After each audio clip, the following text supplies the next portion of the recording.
The Real Deals are on the air now.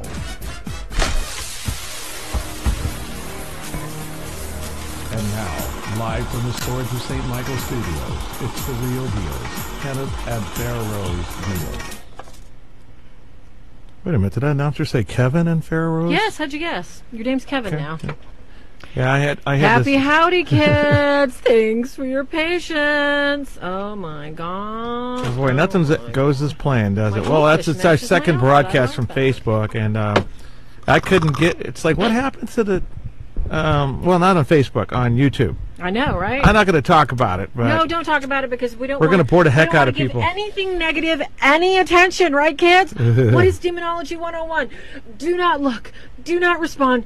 Do not react. Hello, it's Friday. Welcome, That's welcome, correct. welcome. Hi, Cecilia. Hi, Deb. I know, Veronique. I am so sorry, Doris. Hello, Tony.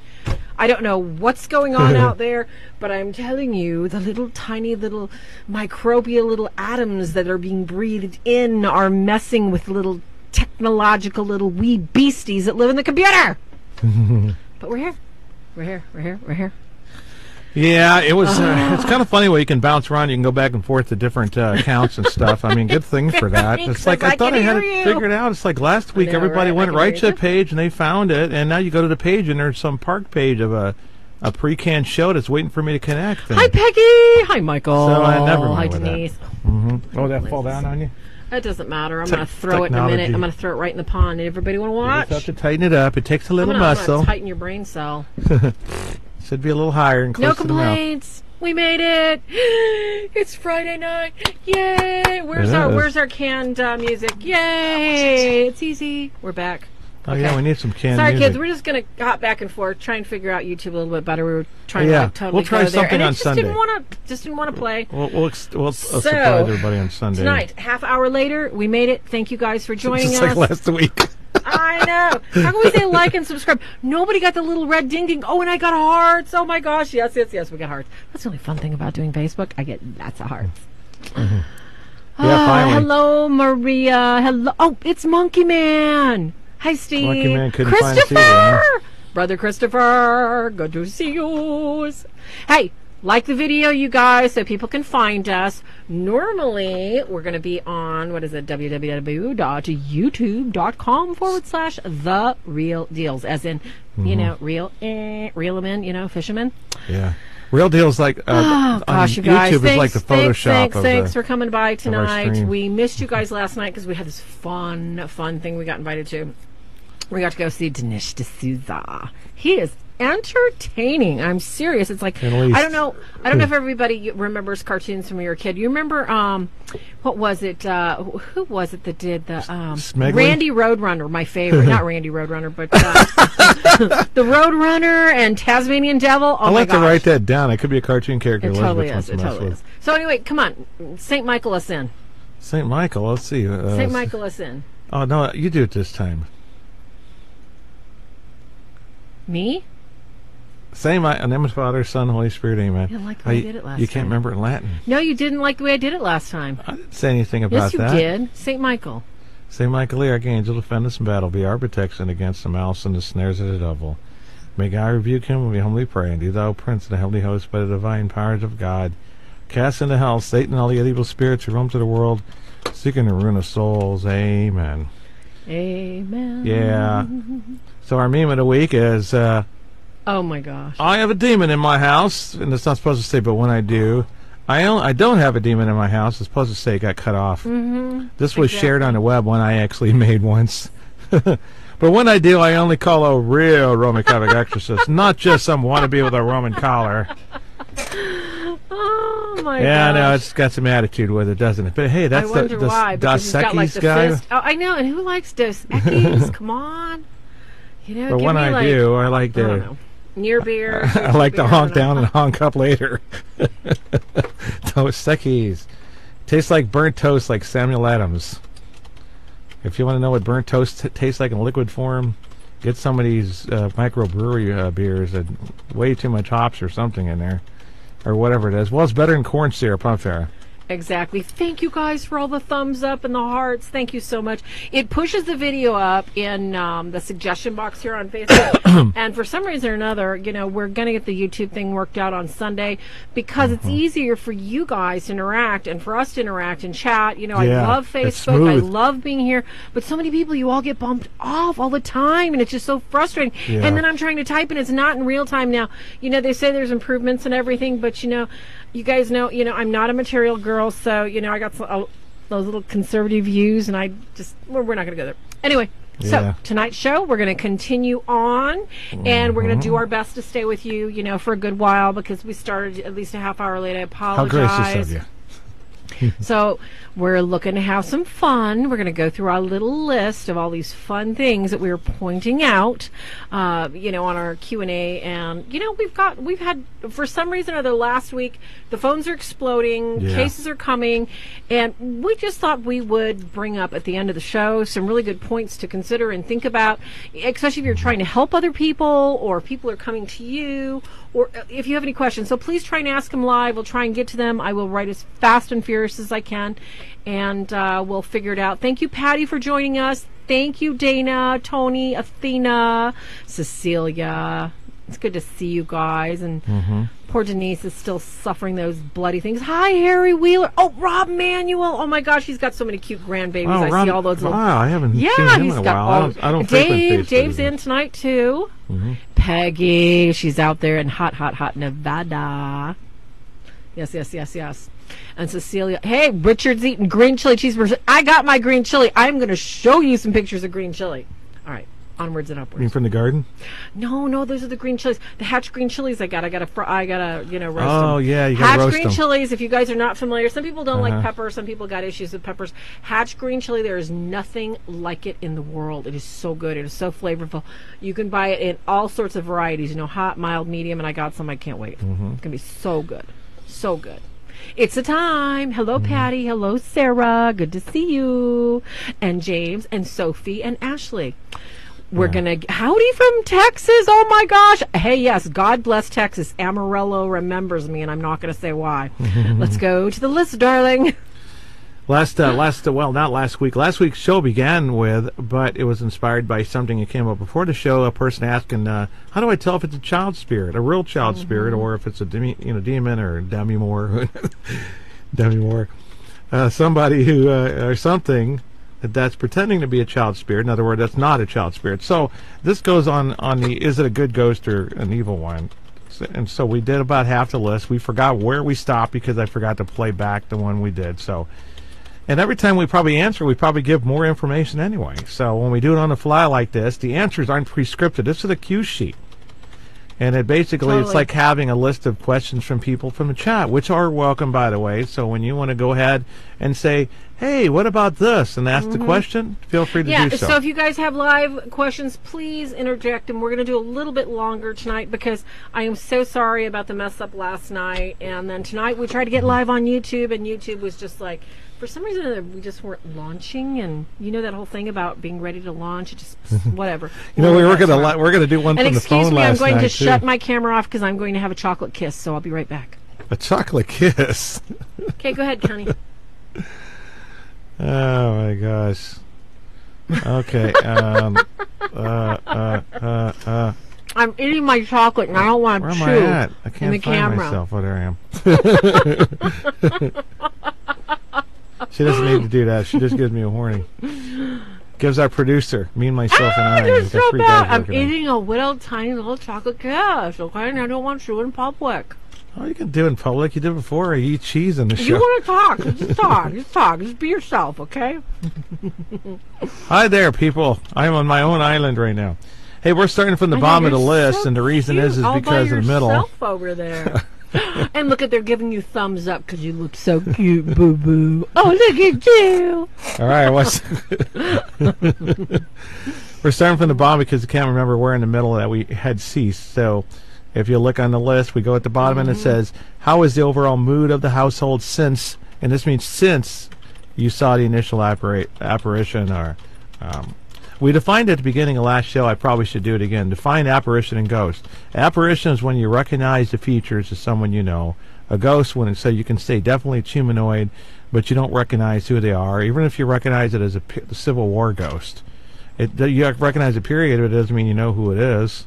And you can assume, even when the Blessed Mother apparitions appear, they call it apparitions because they assume it's the lady or, Mary's, Jesus' mother. And it doesn't necessarily mean it is, because some of them have been demonic and fake. And that's what we're looking for here. You're asking investigative questions for yourself, if you're the one who witnessed it, or for someone who had experienced this thing. So the overall mood of the household, just like when a demonic appears, we're looking for the Sherlock Holmes method of deduction. Instead of trying to prove it's a ghost, it's a kid ghost or whatever, we're trying to prove it's not a demonic by going off the negative list first. Isn't that correct, Miss Farah? It can be. Wow, look at that. No chocolate stains in the teeth or nothing. Isn't she amazing, folks? You're such a booger. Okay. She's my Hershey Kiss. Exactly like Deb says, my favorite thing to do, have a touch of chocolate. Was that the dark chocolate ones? Oh, yes, it was the dark chocolate one. Yeah, for some reason, those bother me for some reason. Just one. Hello, Rhonda. Hello, Deb. So anyway, your point being, darling, let's mush it Anger, out. fear, anxiety, or peace. Sometimes people might, have an experience of peace. That's actually rare. The anger, anxiety, a lot of these things are just negative. If you're around something negative, overall your negative emotions are going to swell up. Yes. Anxiety is the most common. Anxiety actually leads to fear, can be promoted from fear, just as anger can promote anxiety. They go hand in hand. What comes first, the chicken or the egg? But not just in yourself, but around the household. If you had that and that was your first mark of a demonic infestation or one entering into your house, invitation stage, happened before, it's there. People are starting to change personalities, especially the target who saw it. It doesn't mean you're the one who saw it, so you're sensitive. It means you were probably the target. You're probably the target for oppression. So, and you might even be so blind with your oppression, you might think everybody else is falling under oppression, and you're the only normal one, when it's the opposite. So by the way, since we're starting on the bottom, during these things, you can add things if you want, and you can comment on them. Yeah, any questions or comments in the chat room, we're taking them, guys. When he means mood, we're all moody. I mean, if you don't eat for 8 hours, you're going to kind of cranky because you got low blood sugar. And then, if somebody says, my, those pants look like 2 frogs jumped in a sausage package, people go through the day and they get moody, or somebody says, oh my gosh, could you type any slower? Or they tell you, if you're any later, I'm going to leave next time. People have all sorts of reasons to be moody and to be crabby and to be cranky, or maybe they just ate something wonderful that they shouldn't. They're elated, or something great happened. Moods can affect us at any time of the day. What he means by the overall mood of the household is that when you're talking to people, usually when, and I'm not a psychiatrist, I'm not a psychologist, but I've studied it, and I have numerous books from great authors that basically outline some of the basics of mood disorders. And what we mean by a disorder is that it's normal for humans to be moody, but when your moods are out of order, it's kind of like a record that just keeps playing the same song. And that's what we're talking about here, is we're talking about moods that won't go away. So the mood might shift a little bit, and then the mood is back. So we're talking about more than just regular depression, or more than just huge bipolar swing moods. We're talking about everybody in the house being affected. And not just 1 or 2 people, because 1 or 2 people, when you've got 4, 5, 6, 7, 8, 9, 10 people living in a household, 2 people may be squabbling. 3 people may be embroiled in, that's my towel, stop using my soap. Stop touching me. Don't sit so close to me at dinner, stop elbowing me. You can't judge and you can't categorize the mood of the house by 3 temperamental people when there's 10 people living there. So when he means mood, he means the general flavor of the house. What's the flavor like the majority of the time? And when you're averaging out things and you're putting things in the column, and like Monday's happy, Tuesday's happy, Wednesday's horrid, Thursday's okay, but Friday's a disaster, Saturday's like scary, and Sunday's like no way, get me out of there. The overall mood, it does not measure out to happy, happy. It measures out to be, that's kind of strange. It sounds really bad. And it means that there's something going on. And there's some sort of stressor inside the house that people haven't worked out. So that's what he's pointing out here, is that we tend to see in all the cases that we work on that the mood of the house is never at peace. It's never on an even keel. It's never something that you just want to walk in and say, hey, you know, if you got some extra pretzels, I want to hang out with you today. No, it's like you open the door and you want to run and scream, because it is not something you want to be a part of. That's a mood that it's almost like you walk into and you feel it. You can cut it with a knife. It's so thick. So that's basically what he's trying to tell you. It's not good. Yes, you got to look for that, and it could be subtle, but that's just, you know, like if it's a demonic oppression. But you're looking for signs of demonic footprints, like I said, to eliminate the idea that it's ghosts instead of looking to see if it's a ghost, because you can be fooled too easy that way. That's our philosophy. That it's not necessarily common. It's not what they teach you in the church or the IAE training in the Vatican or Chicago. It's one of our things that we found that's good. You know, perhaps it'll be spread, because I think it's very useful. That's number 11 on the bottom of the list, not necessarily in any kind of order, is you're the only one who sees it. It relates to something we said earlier about this one. It can be localized to you. Demonics do that a lot of times. They want to wake you up in the middle of the night, your husband, your dog, your cat, your kids. They won't wake up for nothing. And you walk around the house, you're wide awake, and you're the one who experienced it. And they can get you in the habit of that, in addition to being in the habit of waking you up at that time of the night. In the same case, you might be the only one who sees it. I've had experiences when I was younger where you wake up and you're surprised the dog or the cat didn't wake up and hear it. It's like, and exactly. It can be focused on you, including the sounds attached to it, and you're the only one who hears and sees it. Yeah. It's not like you're going to see it like these you know, Blessed Mother apparitions or something like that. Well, don't you see Our Lady?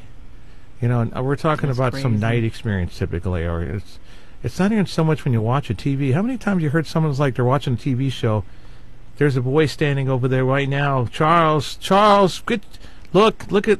I don't see anything. Quit interrupting the TV show. It's going to make me gag on my popcorn. And I know her name should be Ethel, because that sounds more like a name. Oh, my gosh. You know, and Joni brought up a really good point, you know, just to, you know, jump back a little bit on the thing. She just brought up kids. All right, in the book that I wrote, Kids, about haunted investigation, I've got a whole subject in there about children and kids, especially adolescents, who are usually, the majority of adolescents you're going to run into today are, shall we say, they're worldified. And what do I mean by worldified? They have been raised in an environment where it's totally cool to lie. Pranks are de rigueur, and they think nothing of lying, deceit. That's like no big deal. Why would you get all upset about it? Adolescents today, unfortunately, that's become their norm, to play pranks and to think it's funny to hide your favorite piece of jewelry, to leave your keys in the mud accidentally and say, oh, you must have dropped them. Or to pretend that they've got a ghost in the house because, you know, they just feel like scaring the heck out of you, and then talking to their friends and saying, ha, I really scared them. Because kids think nothing of it today. Yeah. Also, I've got a section in there on special needs children, because these children you really, really, really, really have to handle with kid gloves, whether they are mentally challenged or whether they are autistic, you know, on the Asperger's scale or autism scale. Depending on where they are, they never make good witnesses, but you can find out and you can confirm some things adults will never tell you by some of the simplest things they say. Remember that one case that we had not too long ago? It was a really bad haunting where the police were there and witnessed stuff too. And this one little kid, he's such a sweetheart. I'll never forget him. He's on the autism scale. The first thing when we come up to the door, and we had already met one of the children outside, and I say children because he was probably, 18, 19, going on maybe 16, and this little boy that greeted us at the door, he had this little ninja figure, okay, and he's hiding behind one of the adults' leg, and the minute we walk in the door, he's like, hi, I made this ninja, and this ninja's going to kill the bad guy, and he's going to get him out of the house. And we're looking at him, we're looking at each other, and go, remember that, Christopher Sampson? That was so sweet. This little tiny ninja. Oh, wait, thing. did Chris go with us? Yeah, Christopher Sampson was with us. Yeah, that was that one case out there out of town that we took a ride to, and it was just so sad. But we go back a second time? That's weird. That's what I was saying, is that the children, we need to pay special attention. We never, never, never lead a child. We always, always talk to children as if they're an adult in some instances, with a child subject matter. So in other words, you speak with them, not at them or to them. Yeah. And you always keep it light and pleasant. You let them bring it up. And if you notice they're uncomfortable around a certain adult, you ask if that adult can bring another adult in so you can talk to them both together. And you'll be amazed, because sometimes the youngest children can, and you've got a broad spectrum here, especially, I'm not talking about cases of abuse, incest, satanic ritual, you know, molestation, you know, being sold into sex rings or anything like that. I'm talking about most children are pretty innocent, most of them, not all of them, and they will open up like little flowers if you just say hello to them and acknowledge them, because they're so eager, you know, to meet another person, talk to another person. And a lot of times in these situations, like Ken said, the mood of the house has been so heavy and so awful, you know, just constant expectation, and the adults in the house, they're all waiting for something, the other foot to drop. They're waiting for somebody to get angry. Dave, that's perfect. That's what I'm talking about. They usually are the targets. I mean, the absolute targets of the demonic harassment, because the adults don't believe them.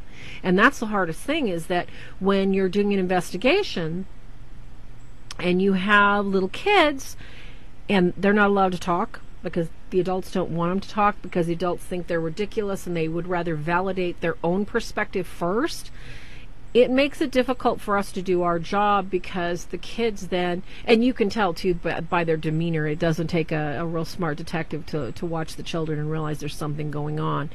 And a lot of times, once a child has told an adult something and an adult doesn't believe that they had a nightmare, or they were touched, they were attacked, or something crawled on their bed, or something was really foul smelling in the middle of the night, and they went to the bathroom and they couldn't get rid of that smell, the child is not going to trust the adult. So if you know of children that need to talk to an adult, be all ears, be love, be hugging. Please try, and not to validate to scare them. Say, wow, that sounds really terrible. You want to validate that they were scared. You want to validate their feelings. And when Ken's talking about a mood in a house, nobody's validating everybody's feelings, because they're all bumping into walls and running and screaming and yelling at each other. They can't validate each other's feelings, because if they did, they'd all go nuts. And that's pretty common in the average oppressed house that we're going to deal with, and you guys deal with in people talking to you. One of the reasons why we're doing these shows, there really isn't. Father Chad Ripminger has cornered the market on possessions. We're going to have Father Vince, not Father Vince, I'm sorry, Lampert. It's like we got to call it. You moved from that one diocese. Father Mike Driscoll, and Mike Driscoll is probably the second only person to really go into detail about mental health versus demonic. With us, the psychology of demons in houses became our specialty. Now it's like all the time. Now we deal with the possessions all the time. It's like every once in a while, it's like, thank God it's a house. Now it's always possessions and oppression. Yes. But no, I mean, I don't have to make light of it or anything like that. Like I said, we're not going to take everything too seriously because you go crazy. But it's part of a bigger picture. Oh, Brother Robert joined. There's Jennifer Evans. Hello. Tell Little Peanut Lady said hello. Sorry, guys. I had to interrupt because that's Lady's little buddy over there, Peanut somewhere. They're going to have a little poodle play date someday, and I dream about making little baby poodles, like half vanilla, half chocolate poodle, but Kenny wants our poodle to stay a virgin. That's how he is. No, she got used up at a puppy mill, I think. I don't think she's even capable. So anyway, that's back to you know, we're sorry I went off on kids, but kids are so very important because There is a very wonderful expression that I love, and I can't remember who said it, but they said that if you want to know how wonderful a country is, how beautiful a country is, you look at the little girls, and you look at their innocence, and you see if they're happy and if they're joyful. And their music. I'm not going to say anything about American Little Girls right now. So, on to the next topic. We were working on, Are You the Only One That Saw It? Are you finished with that? Because I'd like to add something, too, if you're not finished with the only one. Because this only person idea, the concept of one person. I thought that's what you were talking about. No, I was actually talking about children when you were, running around the house chasing the dog. The only person being is that usually one person sees it and everybody else thinks you're a lunatic. And that's why I was saying about the children, that if the child sees it, the adults usually don't believe. And that's a sad thing. So, it's pretty sad. It's pretty sad. And that happens to adults, too. Remember that one case we had, and, he didn't believe her, and she's fighting it all by herself. That's the hardest when it's your spouse. And your spouse doesn't believe you. I mean, it's bad enough, when you've got a parent going, yeah, whatever, go back to sleep. Okay, remember these are investigative notes on is it a good ghost or is it an evil one? And as it pertains to that, we move forward to some of the manifestations, in this case audio, a voice. And 10B says cigarettes, the old thing, the cigarette girl. Yes. Smells, perfume, those all the things that we've experienced in ourselves in places, and when we're together and when we weren't.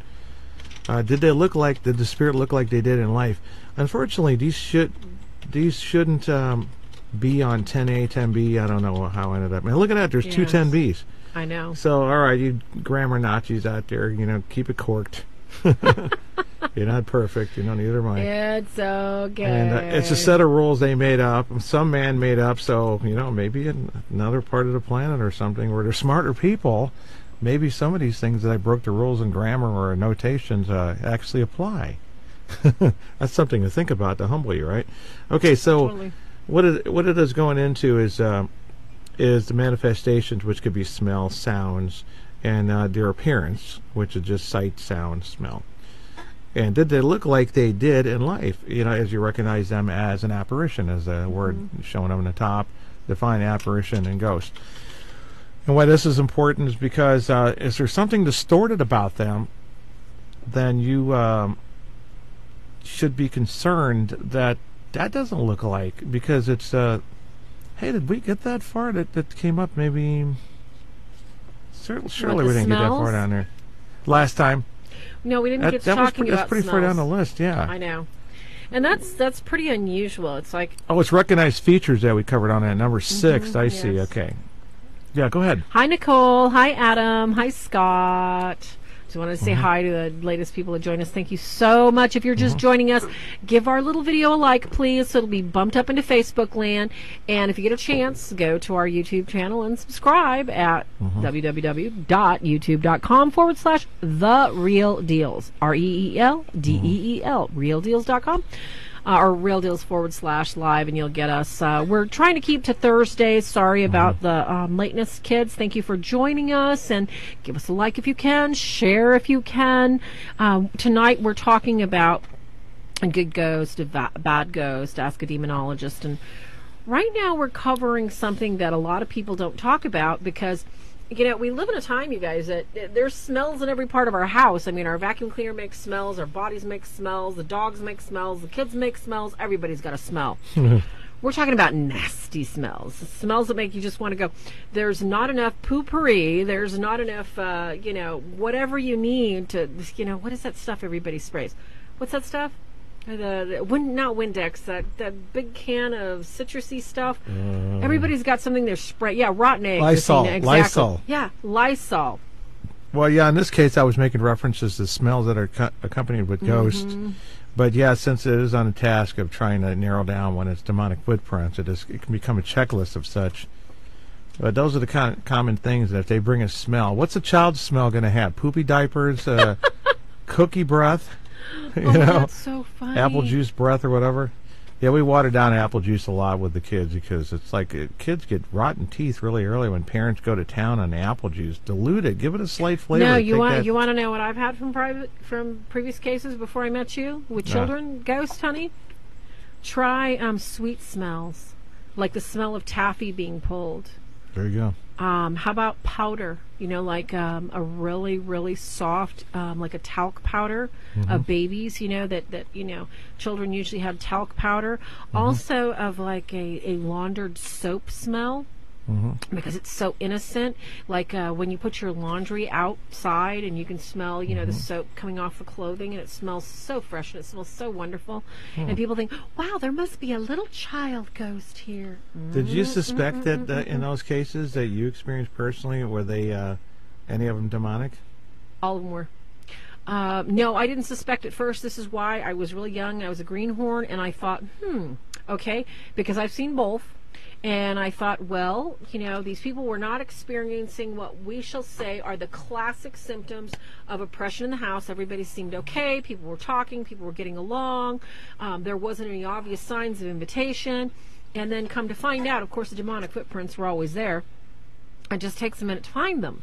And a lot of times when you're at the beginning of a case, people don't want to tell you all the really bad stuff that they've been doing, the bad things that they've been going on, you know, the affairs, the pornography, just the drinking, the drug abuse. They don't think it's because relevant, everybody or they don't wants recognize us it to believe, you know, that that they're perfect, you know, cookie cutter perfect people. We're not perfect. We're not cookie cutter people. We got our feet of clay too. And I think that's the worst thing, that when people come in for help, they got to realize, you know, we've all got problems, and we can't get to the bottom of something unless people are honest. So yeah, Ken, that's a really good question. Is you just don't suspect it first when you have, and then there's that other one, the smell of rose water. Rose water is a big one for old women. Rose water. It smells vaguely of roses, not really strong roses, but it kind of smells like water, like fresh spring water. So you have that undercurrent of like a little bit of ferrous iron and minerals with a hint of roses. Nope. Yeah, but nope. What does that pertain more to? If you're well, we don't go only by a smell, for example. Like, oh, that's not going to smell just like Uncle John's feet. It's like which one would actually indicate a child's smell, and you think it's been authentic in just about every case because the demonic can't possibly smell. I've actually never ever had an authentic possible smell associated with a child ghost. Never seen a child ghost, never experienced a real child ghost, because there's no reason for a child to be here, is my opinion. There's no reason God would do that to a child. I don't have any. And I know they have these wonderful stories about children coming back and saying, oh, yes, avenge my murder, avenge my murder. Yeah, well. Why would that get put on a maybe child one in a million times. I can't imagine that happening, period.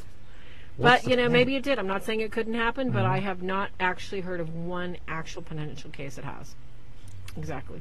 So if you learn about the nature of the afterlife, you know, between this world and heaven, for example, or the other place, you'll start to ask these questions, and it doesn't pertain to, you know, like the natural law, cosmic law, or whatever they call it, or God's will. It doesn't even make sense. Like I said, why would a child spirit be left here unaccompanied? Like, he died, and it's like, it's really dark in here, it's lonely. And then you're like, oh, poor child spirit, let me go find a midget out there and see if they can draw him to the light. You know, sorry about that. Wow. You know what?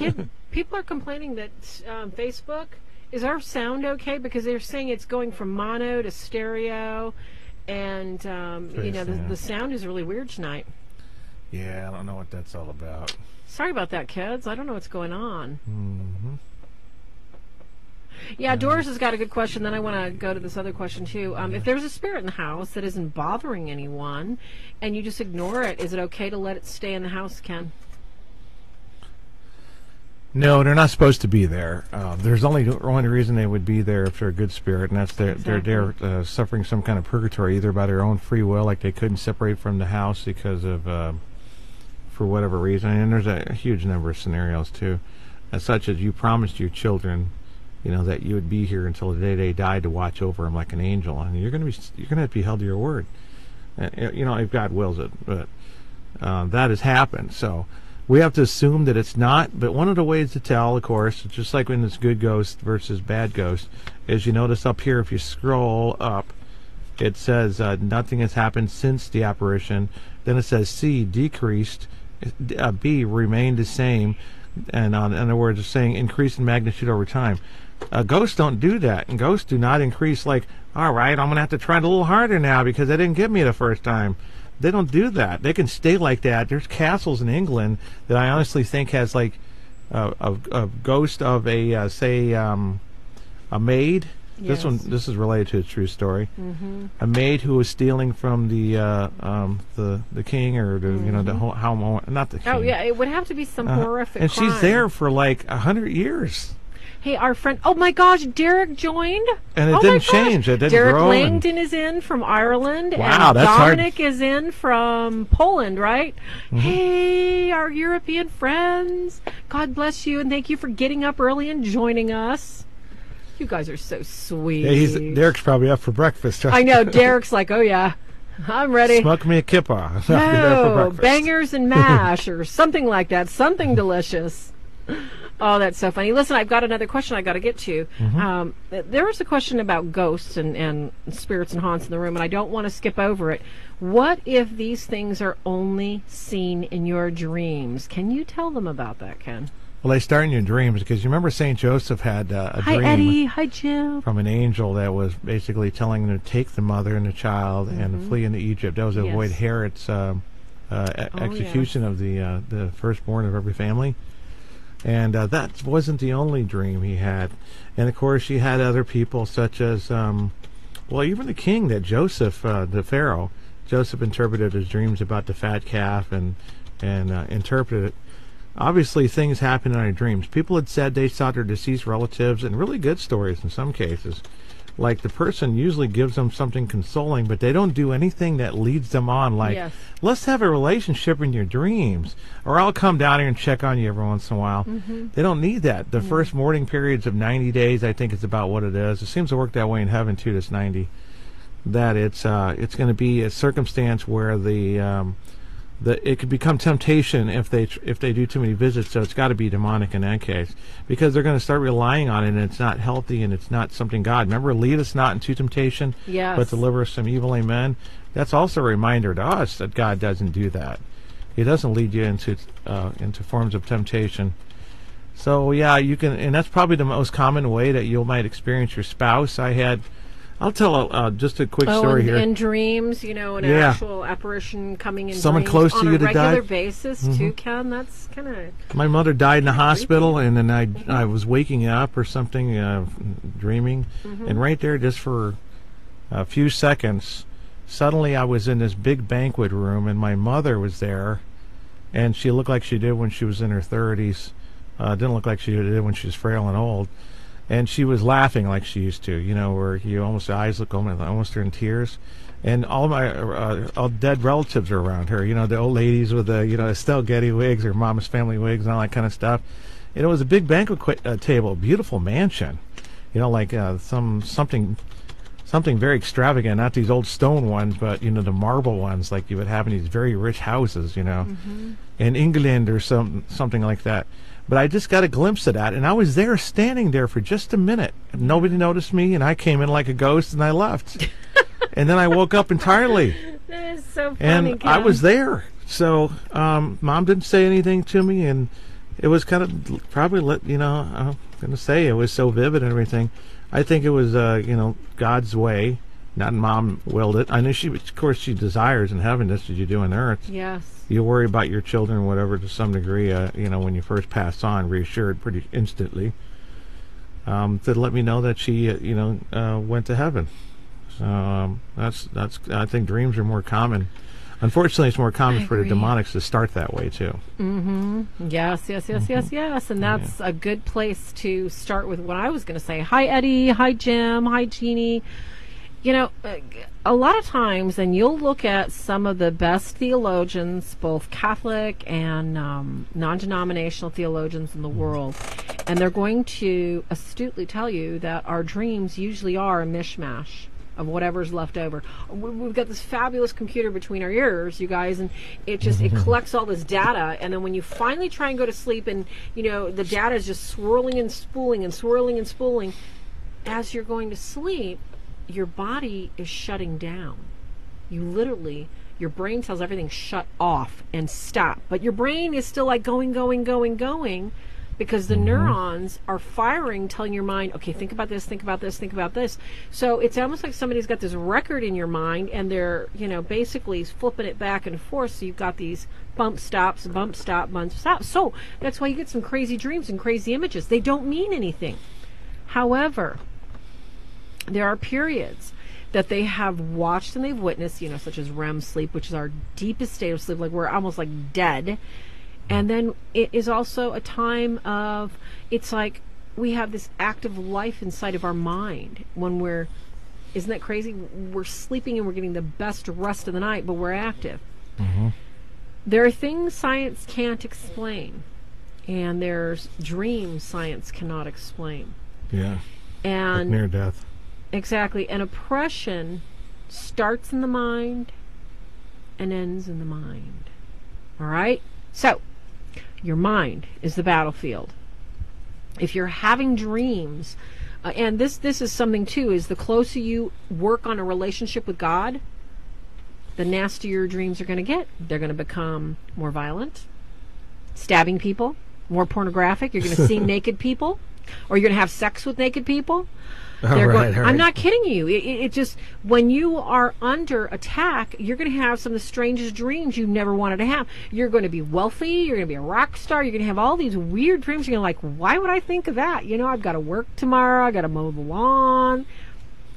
Yeah, that'll usually happen in transition. Well, and when you're trying to get away from the demonic too, this is a big problem. They'll never stop when you're married or you're got a calling priest done, whatever.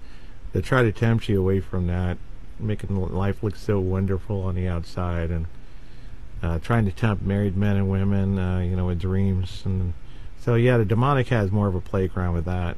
Most of the time, it's like some of these frustrating dreams of trying to dial a number, and you keep messing up by the time you get to the last number. Yeah. And, it's like these are psychological things being worked out in the mind. A lot of times, they really, really are. The difference, and I'll tell you, kids, a lot of dreams you're just going like, why did I have that dream? Demonic dreams, you feel sick to your stomach. Remember how we were talking about the overall mood? Your throat like chokes up, and you feel like you've got to run. You get this panic, fight or flight feeling in your dream. You feel like you're going to die. Not always. How about butterflies? Worse than anxiety. Butterflies. Worse than it's such an anxiety that's so strong. You literally feel like you're going to die if you stay there. So that's a dream that you just need to say, hey, guardian angel, you say your guardian angel prayer, say, Jesus, get me out of here. You can be cognizant in your dreams. You can get yourself out of dreams. Don't think otherwise. Take some practice, but you can do it. Here's a strange story. I don't know if some of the people who are more deeper into this understand the psychology of demons. Deb is in the chat room still, right? Deb yes, Johnson? I think Deb's still there. Hello, Matthew Galgacci. Hello, April. I called Deb right after this experience, and I asked her because and that haunting that they had, haunting, possession, oppression, what wasn't it? They experienced some very unusual things that weren't in the book. And because of the type of spirits that were there, were just like plentiful. Yes. Well, anyway, I was dreaming, and I was like, I shouldn't be having this dream. It was some sort of like, temptation dream of some sort. And I knew right away because I'm not thinking about that or nothing. And so I'm like, okay, I realized I was dreaming, so I had that lucid moment. So I said, St. Michael the Archangel, defend us in battle. St. Michael the Archangel, protect me. St. Michael the Archangel, shield me. Yeah. And all of a sudden, I can see in my dream and outside my body at the same time as I was laying there, but with my eyes not open. And there was this shadow thing in the doorway. Remember, you guys all you Solomonites and all these people who read Keys of Solomon and the King James Demonology book or whatever, and they call them the Watchers. They're not. I said they're never watching when they're in the doorway or whatever. They're not just standing there going, I guess my watch is over. I can switch with demon number 2. It was in the doorway, and I could see it standing there, and there was like sonar sound, like. Yes. And so I asked Deb about that. I said, I think I experienced, live temptation. Because this imagery and everything that was in my dream, it's like, what the hell is this? It's like I accidentally stumbled onto porn channel or something. And I knew in my dream that this doesn't belong here. And that's when I said the prayers. And I saw this thing in my doorway. And when I woke up, I dealt with it. But that was very unusual. That most people aren't going to expend, but in the work we're being educated on the fly a lot of times, and it's very extreme. Oh my gosh! You got to put dog out or something. Okay. I thought she needed to go. It'd be normal for her to leave another pedal in the middle of the floor before the night's over. Only for you, honey. Only for you. Yeah. So that's a weird case of dreams. Yes, and that you can never, just think that. Well, I just had a bad dream. Say your prayers. Say your binding prayers. Say your rebuking prayers. Always use the name of Jesus. Never forget. That is your magic bullet, okay? We tell people there's no magic wands, all right? There's no magic solutions. But if you want a magic bullet, you just say the name of Jesus and you watch that alien crawl out of your window. Mm-hmm. Yeah, most of the time they'll flee unearthly fast. And it doesn't even matter what size they are. It's just like, it's not like the small ones will leave faster and easier. Sometimes the big ones, though, in the size of 7-foot humans, would linger longer, as if to say, like, I'm a loitering teenager, I'm going to shuffle away like it doesn't bother me that you said you're going to call the police and try to run me out of the convenience store area, in the front. I mean, that's how it can vary, but sometimes they fleet unearthly, like the UFO alien ones. Some people had experiences who weren't necessarily Christian, and the demonic masquerade turns to be anything that they think that will fit you, as we were talking about earlier. Who is the audience to witness? Well, if it's a New Age person and someone's into this UFO stuff, it's going to appear as a gray because you'll accept it. Oh boy, a gray alien! That's right. I hope he didn't bring a probe. But the nature of the beast comes in there too. It parallels the 3 a.m. sleep paralysis. Some people call it phenomenon, but it's an attack. Yes, it is. And Never forget it, kids. Those will fleet on an earthly fashion, as we heard from witnesses who used that technique, and then the next night, next week, next month, whenever it came back, they used it. There was sleep paralysis. They shouted it with their mind, in the name of Jesus, be gone. Yes. And then when they were able to say it, especially, it just left. It's like a sheet getting pulled by a truck going 120 miles an hour on a rope. Suddenly the black thing just fleeted. Of course it was a gray alien in that case. Sometimes they're not so fast in that way. They just shuffle away. All right, I'm going. I get the hint. See you later, Pops. And that's, we were talking about smells, you guys, in real life. How about smells in dreams? All right, somebody just sent me that little text. Smells in dreams. I still will say, and I'm sure Ken, you'll agree with me, that if you're having a dream that is really freaking you out and you feel like you're going to die, you are experiencing something so negative that you feel your heart palpitating, you're racing, and you smell something nasty, it's time to wake yourself up. If you're having a bad smell in a dream, it's not a good thing. Like somebody was saying, Athena was saying, rotten eggs, like a dead animal. I hate that dead animal smell. That just rotten animal. Oof, it's nasty. So definitely, that's awful. Just awful. Yeah, if they move around in your household and don't stay in the same spot, and you don't have someone like Uncle Ed moving around who's letting gas out or anything. Oh my gosh. Deb's talking about aliens and proctology, and now you're talking about gas. What are we going to do? No. We're going to change the topic now. We're going to talk about what? We're off the smells, you guys. Okay, no more smells. No more smells. Oh my gosh. Now, does the activity seem to follow you? We didn't talk about voice. Yeah. We didn't talk about voice. Let's talk about voices, because when we recently went over, there was a really good video on that was about exorcism. And a lot of people were hashing it out back and forth. Is that really the voice of the woman? Is that really her? Could that possibly be her voice? Oh no, they had to alter it. And there was a lot of professionals arguing, oh yes, I can get that voice. Yes, with a mixer and all kinds of things, you can get that same sound. You really can. Okay, if you've gotten that sound from a mixer, how's that coming out of a woman?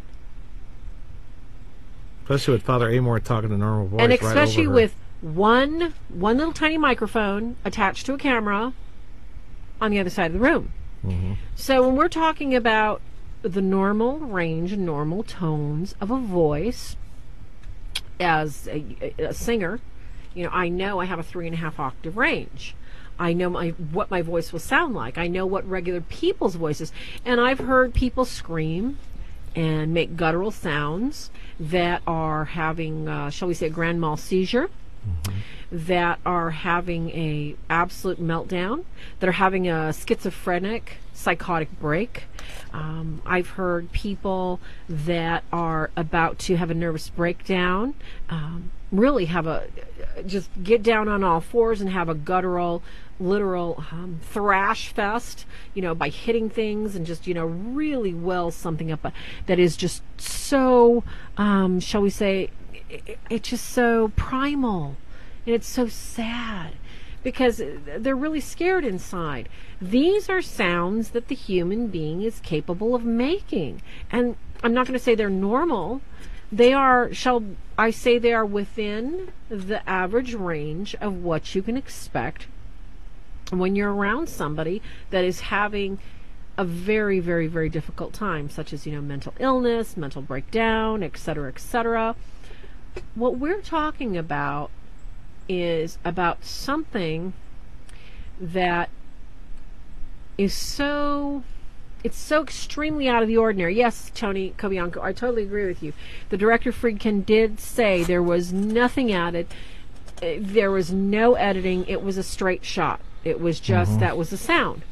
And he has no reason to lie because he doesn't believe in amping it. This wasn't a Hollywood version. This was just one straight shot. This was his only shot to witness something live. And that was very, very mild. The sound of her voice, if you've never, ever experienced anything like that, it's blood-curdling. It's so abnormal. It does not sound like anything you'd normally hear. The last one we dealt with, I think it had 2-layer voice, but not like 4 or 5 like that. Maybe 2 with a one that was more silent, don't you think? Yes. Something like that. And unison, yeah. For some reason, it's like the Borg. I think that's where some of these ideas come from. You remember H.R. Geiger, the guy who created the idea of alien? You know, the... Oh, yeah, I remember that. He had nightmares, and that's where he got the design from. That so was he might have creepy. witnessed some hellish creature in the same Seriously fashion. creepy.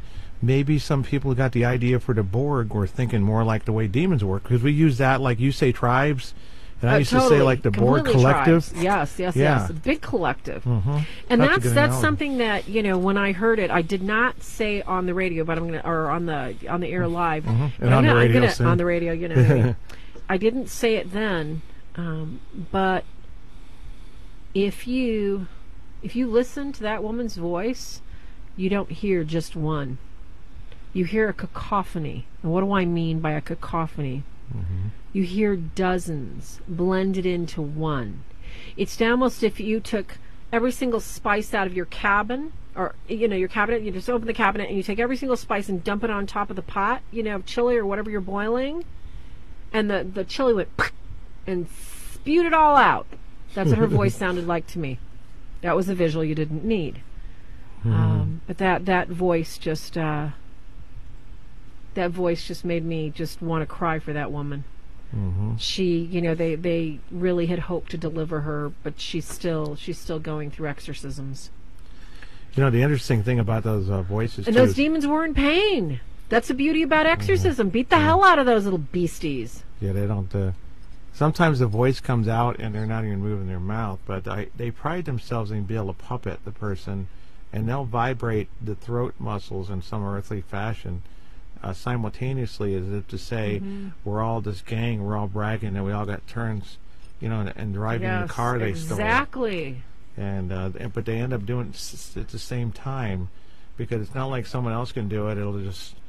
You know, it's kind of weird. We're not really sure exactly, and it's like really not going to be a serve of purpose to know the details, but that's what they do. No, we don't need the details. We need to help the person deliver themselves or get them to deliverance. We need to then it help gets kind them of with an the healthy prayers. fascination. You don't want to get too scientific on it, you know, like they do on these things, trying to overanalyze things.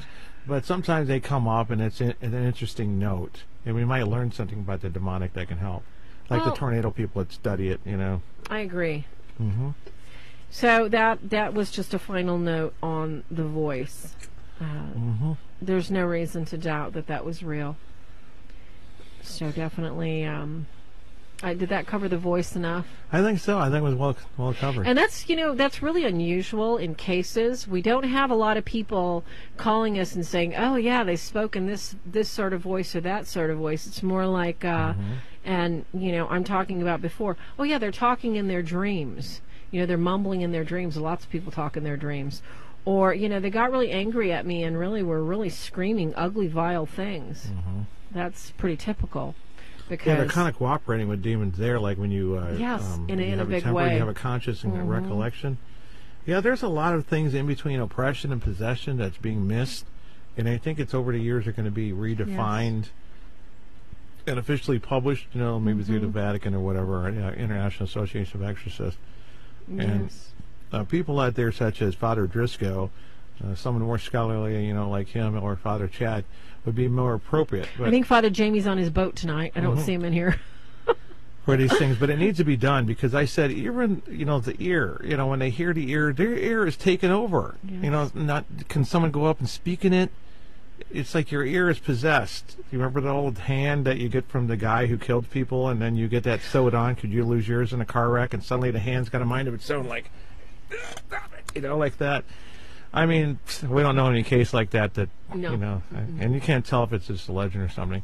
But the point is that when you have something just like a haunted object or whatever on that, we're looking at a lot of levels in between oppression and possession instead of going, oh, I'm possessed like Linda Blair. I'm possessed 24/7. People expect that. Doesn't all happen. I need is a priest to take Doesn't it on happen. or jump out the Doesn't window. happen. It's gone. It's magic. She didn't have to change her life or even go to church, and it's done. And No, it's that's, something- what, let's talk about that right now. Let's slam it down. I got to talk about it. Okay, like I said, okay, guys, cases are ramping up. We're going nuts right now. I cannot tell you the number of people that think that they're going to get their prayers, they're going to get their deliverance, and it's all gone. No problem. It's all gone away. And if I have told 2 people today, I have told 6 people. Ken and I have talked to people. When you are oppressed, okay, as we know, the first level of oppression is vexation. You're having temptations, you're falling into temptations, and you need to get rid of it and get out of it. We're talking beyond vexation. You've stepped into oppression because you're working hand in hand with it and you want to get away from it. You have thus infected yourself with the worst virus possible in the world. What do I mean by the worst virus? There is no amount of antibiotics that is going to get rid of this for you. It's going to be an antibiotic drip. We call it the anti-demonics. What is that? Prayer life, prayer life, prayer life, sacramentals, sacramentals, sacramentals. What does that mean? Because of your level of infection that you have chosen to participate in, your life will never be the same. Because let's say you have a week or a month clear and you're not doing your anti-demonics, you're leaving the whole door wide open. How are you doing that? Because you're not in relationship with God. You have a target on your head. So every single little vermin that lives out there, every little bug, wants to just jump in and say hello. And the minute you stop doing what you're supposed to do, which is have a prayer life, and stay on the straight and narrow and not return to what you did, you've invited in more than 7 more. So we cannot tell people enough. It's not just, oh, say your prayers for 7 days, say them for 9 days. No, sorry. If you've gotten this far, you have to say them for life. There is no other choice. So, I mean, we actually had somebody hang up on us today. It's like, what? It's like, what? You know, we don't sell magic wands. Thank you. That's next. We don't tell people that, oh, yeah, that's right. You can get away with praying for, what is it? Oh, yeah, just pray for 9 days. Wear a little cross and you'll be fine. Nope. Oh, that's right. You can go get a deliverance or go get one of those instant exorcisms online or whatever, and you're going to be fine. For how long? 3 days? 3 weeks? No. You're not doing your anti-demonics. Your Definitely virus 90. will be right back in no time. Yeah, the only reason it lasts 90 is because God's mercy. Exactly. It shouldn't even last that long if they don't do what they should do and getting closer to God. Yes. Filling up the void. Yeah, that's an important thing you brought up, and it's just too important because we all want an instant. We're all used to just like pop me a pill. I want my headache gone. Mm-hmm. Just pop me a prayer. I want my demon gone. I don't want to look at pornography anymore. I don't want to screw around with my wife. I don't want to invite this. I don't want to do that. I want to do. Doesn't work. It doesn't work that way. Mm-hmm. You have to fight this in your mind every single day. That means changing everything. That's why, we hand out this step-by-step checklist, you guys. You have to change your curtains. You have to change your furniture. You have to change the way you think. You might have taught yourself how to think like this. And this is what I was telling somebody else. Let's say you've been doing this for 20, 30 years. You think you're going to do this overnight? 15 years if you're lucky. Mm-hmm. Unless by the grace of God, God gives you the grace to change this in a year or two. Anything that we've worked so hard to achieve, especially the oppressions that we've got ourselves into, we need to work twice as hard and at least half as long for it to be completely gone. And even then, you can't stop your anti-demonics. Mm-hmm. So, just in case you're listening, we got your plan, but it's not going to work unless you're willing to do the work. So, just like those antibiotics your doctor gives, if you don't stick them in your mouth, it can't kill what's in your gut. You're going to stay sick, correct? If you don't take your antidemonics every single day and do your prayers, do your binding, and stay on the path to freedom with Christ, nope. You're not getting it. Not getting it. Exactly. I got a friend, I'm Al, of course, Al Rupnick. Hello, if he's out there. Somehow beer came up in a topic, and he says, I can't drink anymore. I'm allergic to it. Wow. And I've heard this from other people, like they'll be out on a second night drinking with their buddies, they're back in, in town or something. And then they find out they can't stay up late because he ended up getting sick the second day. And so we changed, and guess what you got to do? You don't keep going back and going, oh, this time it'll work. No, but you have to change because your body has changed. So your spirit changes. Your spirit's had enough. It can't live that, luxurious life of doing what you want and the chaotic freedom that you had before, which ends up being sinful sexuality. Self-control is through the roof. Everything and anything you want and have, overeating or anything. And when they got to back off that stuff, they have a difficulty, just like the guy who can't have that salad dressing. Very much so. Because of his, not even so much his weight, but his cardiovascular. And that's what it is. It's a spiritual diet for life, and you better do it because when it comes back, it's going to be 7 times worse, literally. We're like, oh, that's in the Bible. Yeah, that's what we tell people. We remind them that the Bible is a legitimate living document representing, the church. Just as the catechism, is for the Catholic Church in addition to the Bible. Mm-hmm. But this is a concern, and it's really popping in now because now it's crunch time, all the way till November, isn't it, Farah? Oh my gosh! And into Christmas too, you guys. I mean, it's just all the festivals going on. It starts up again on the way to Christmas. And it's so funny. Tony says we should copyright that anti-demonics, and I said, yeah, it's in our next book. Don't worry. Great. That's a Pharaohism, by the way. So to get and. It just. Oh, by the way, where's that Norton out there? I know. Where's our Nortonisms? Hey, Derek. So basically, kids, we have to understand the bottom line. Mm-hmm. Our first invitation is, what do we covet? After, what do we worship? The Lord is your God. You must love Him with all your heart and your mind. What gets between that? Our food, our drink, what we see, what we want, what we can't have. And that's when things get invited in.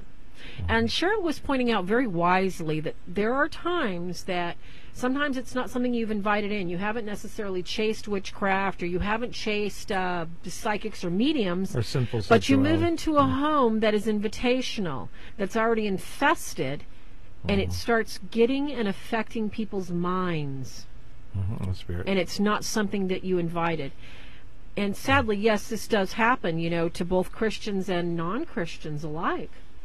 And that's usually when they call in the exorcists because that's literally what it takes. It's literally what it takes. And sometimes, you know, God does give grace to certain pastors out there to help people. God bless them. Like Jesus says, we never tell anybody to stop. You know, don't. You have no exorcism. We never tell people you don't have an exorcism ministry, because you know what? God bless them for trying. God bless them for trying to help people the only way they know how. If they're not called to it, they'll definitely get handed their hat, and they'll get their little fanny whackers beat. One thing's for sure, I definitely understand the red tape. It's not as bad now. It's gotten better. Back in the old days, the red tape is lengthened before it got better in the, let's say, early 2000s. And now I think it's shortened, probably shorter than it was since before the 50s, 60s. Yep. But they still had their protocols. But what we got to find is, like, okay, let's say everybody wants the magic bullet. We're talking about that fair today. So if the person goes, give me deliverance, and then we say, okay, we'll call the priest up. He goes over there. Can you drop everything? Get over to my house right now. Yep. It's like, excuse me, do I look like I wiggle my nose and like Zulu, or what is it name? Hulu, Zulu, what's his name? Beam me up? Kazoo from the Flintstones. No, whatever, you know, from Stargate, Star Trek or something, you know, beam me up, Scotty. Oh, my gosh. And that's a problem, because we have to have them fill the void that the vacancy will be left when they drive the evil spirits out. And if they don't do it, start practicing it early, they're not going to be able to switch it so fast and easy most of the time, because we see it so much. And this is why it's important to have a lot of experience, you know. Hundreds of cases that are related to this, as we've seen it. It's too many times.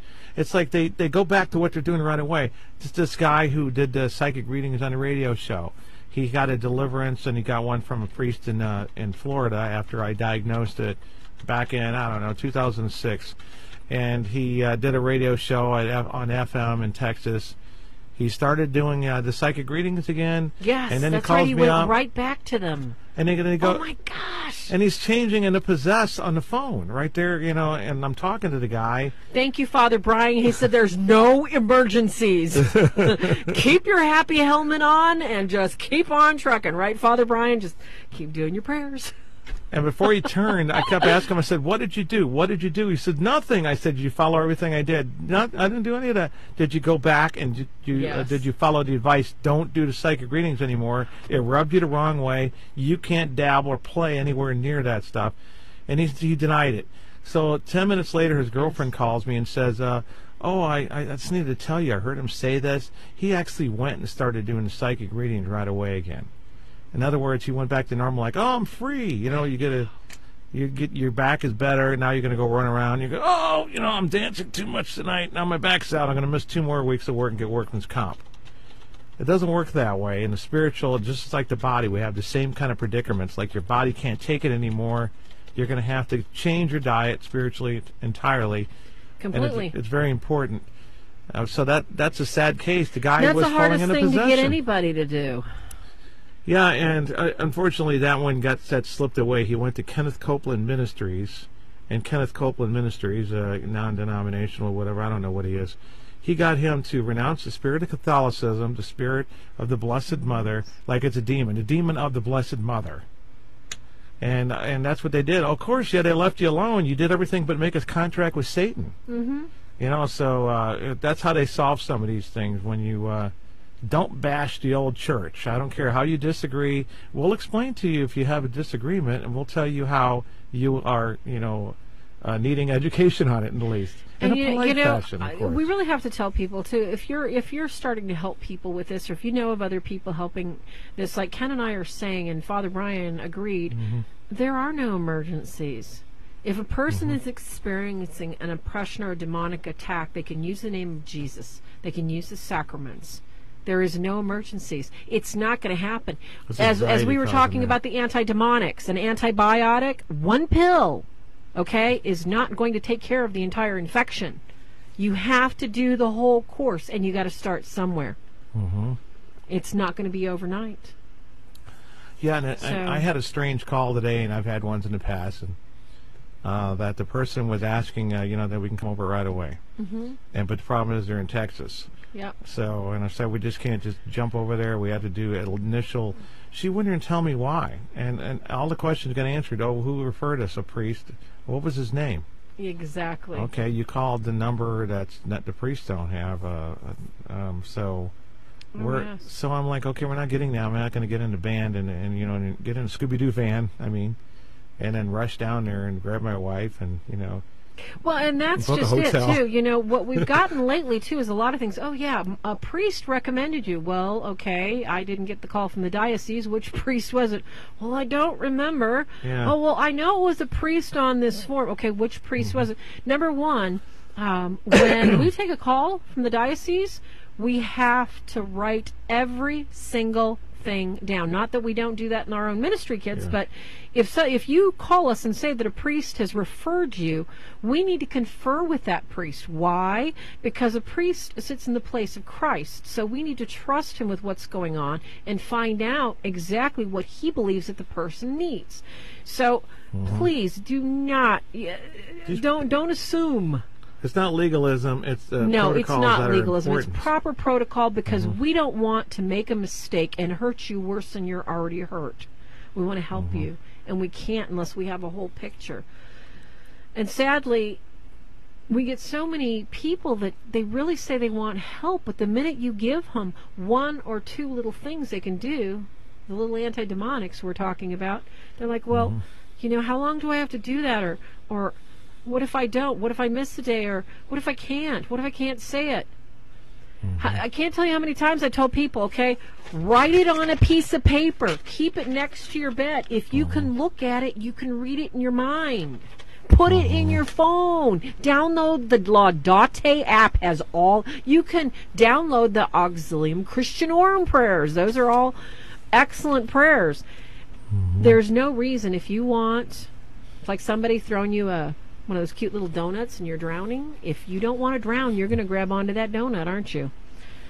Yeah, there's a serious discipline problem, too, I think. I'm not going to say so much with this generation. I do notice everybody under the age of 35 on a large scale. Father Junowine is in. Hi, Father David. Father Junowine's in, too. Oh. God bless you, Father. He's the one that's always sitting on the curb going, hey, I got confessions ready. I'm ready to go. God bless you, Father. You're just so wonderful. But the discipline is that people can't curb their sin appetite. They don't stop the drugs, the alcohol, the various forms of sinful sexuality. And then when you put them on the prayers, they're not any better. They can't keep the consistency up at the 9-day novena to break the breaking curses prayers. Do a rosary novena for larger scale stuff. Do the 3 Hail Marys prayer for succubus, incubus cases on a daily level. And remember, if you miss one day when you're still in the stage of oppression, that's all they need. They just need one day on a lot of cases, not all of them. So it varies individual. But Athena and Father are bringing up a good point, Father Brian. At first you experience this great amount of fear. And where do we say it begins? It begins in the mind. All right? So you have to remember that your mind is the battlefield, and you have to take control, even if you're not in your right mind, and say, I can do this, I can do this, I can do this. You have to find your own willpower. Because if you can't do it, I can't do it for you. Ken can't do it. Your priest, your pastor, nobody can do this for you. You have to do it. You have to figure out how you are going to take authority, and you are going to say, Jesus, I bind this away. I bind all this darkness away. Jesus gave you the power over your own life. Just like we can't blame somebody for inviting this in, you have to be responsible. It's like the anxiety, and since it's there, people got to say in the name of Jesus Christ, I bind you spirits of anxiety, and they'll find they calm down when they blew it over. So many people have anxiety fits or anxiety attacks, I guess is a better word for it. Yes. And then I think that's when they call us sometimes, is that it pushed them so far they had a bad night's sleep, they're tired, because it usually deprives them of sleep. And if they address it directly that way. That's the hardest thing, when you're not getting sleep and you're scared and you're running around and you're afraid to sleep in a position or sleep in a certain way. That leads to overuse of caffeine and alcohol, and you're running yourself ragged. And what do the demons love? They love it when you're fearful, you're weak. Not sleeping. Yeah. Exactly, you're weak. Your defenses are worn down, and I really, really think that takes us up in our list to where did you see it? Because when we're talking about demonic activity in a home, a lot of times, as Cheryl was pointing out, if you're talking about a location, there's usually a specific location in the home that is favored. Because there's no making sense of this. You know, Thomas Aquinas, the great doctor of the church, tells us that the demonic itself is not one that is going to love or to lust or to have passions. They don't have feelings the way we do. However, covetousness, which is not an emotion, they're prideful. So they are demanding and they are exacting, which is kind of difficult for us to understand. But if they decide, this is my box, or this is my home, this is my domain, we're talking about principalities and powers here, you guys. This is what they establish. And this is what I was trying to tell a client the other day, is that not only is she fighting because she thought maybe this is only one or two that's a problem. Demons never come in just one or two. And not only that, when you're talking about maybe the couple that are in the house, you also have the principality of that property. You have the principality of that town. And if she's invited in, you know, the psychics and the shamans and everybody else to sprinkle their salt and do their hoodoo voodoo stuff there, she's invited a lot of different groups of demonics in to claim that home.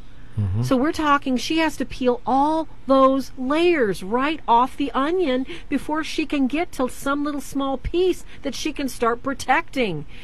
And it doesn't happen overnight, but you got to start somewhere. So when you think about demonics, you have to think of them like cockroaches. Where there's one, there's probably about 100. Little ones, if not, you know, just one big one, a big boss. Yes. The way the hierarchy works. And whenever a house gets infected in the way you just mentioned, houses around will be affected because it's not localized like that. Because you affect your neighborhood. What you do affects your city. How about the sins of the city or the state? You know, with even something so simple as slavery. How about a city that was predominantly Satanist? Even if they changed all the way to Christian by some way, any kind of Christian, that curse is still there. It still affects it. All those demons haven't been kicked out. That whole city needs to be blessed by a priest. And you know what, that just brings us into, that just brings us the importance of having a priest and having your home blessed yearly, of dedicating your house to Christ. Because if you don't, let's say you moved into the little town, how do you know the mayor hasn't dedicated the entire town to Satan and abortion is a regular thing? And then you can't figure out how your daughter got pregnant and why she's considering abortion. When you guys are good and faithful and you do all your things for God. This is how Satan works. This is how it comes in. You have to cover yourself. You have to protect yourself every single day. No two ways about it. That's true. And we did a show once, and it tends to have technical problems. That's how powerful this kind of stuff is. Because there's built-in associated booby traps that are like curses. I lived in a town once that, you know, had corruption at such level. My girlfriend wrecked her car.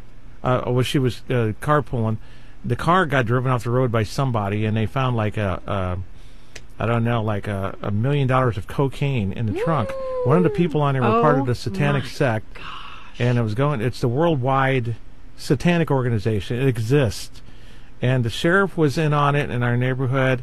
And the reason I found out about these people first was that my guitar player, and this is back in the early '80s, had a girlfriend whose ex-boyfriend was a generational Satanist, and she said that.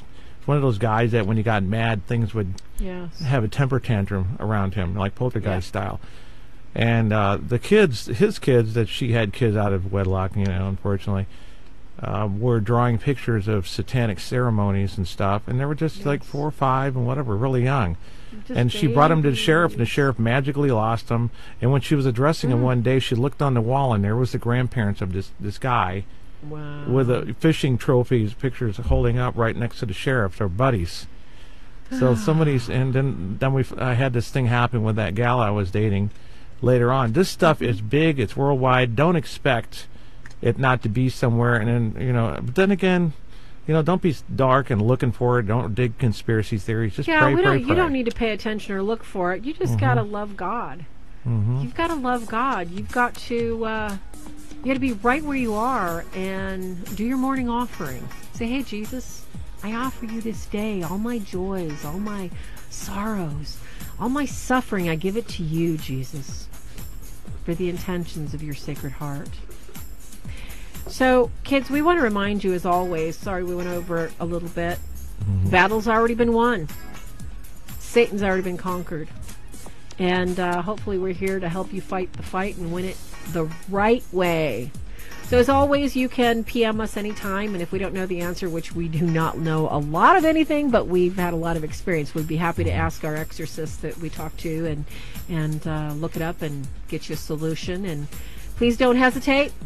Like the video, share it, follow us on YouTube, click the little bell button so it'll ding ding next time we have a video, and we will do better getting started on time next week. God bless you and keep you, and say your prayers. Don't forget to thank your guardian angel for watching over you in your dreams.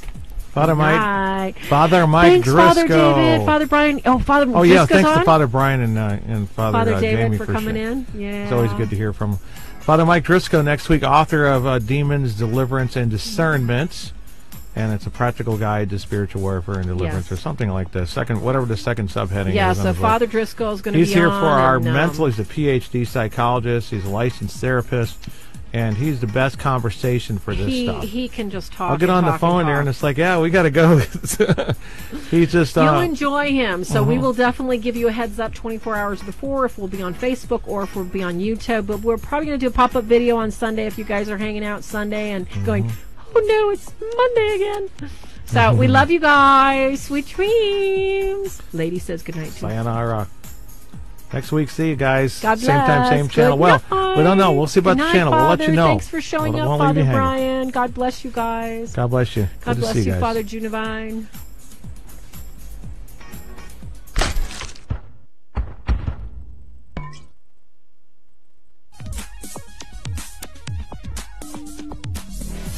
The Real Deals TV show, copyright 2018, a Swords of St. Michael production. Any unauthorized duplication or rebroadcast or retransmission of this broadcast without the express written permission of the Swords of the Saint Network or that of Kenneth Farah Deel is strictly prohibited.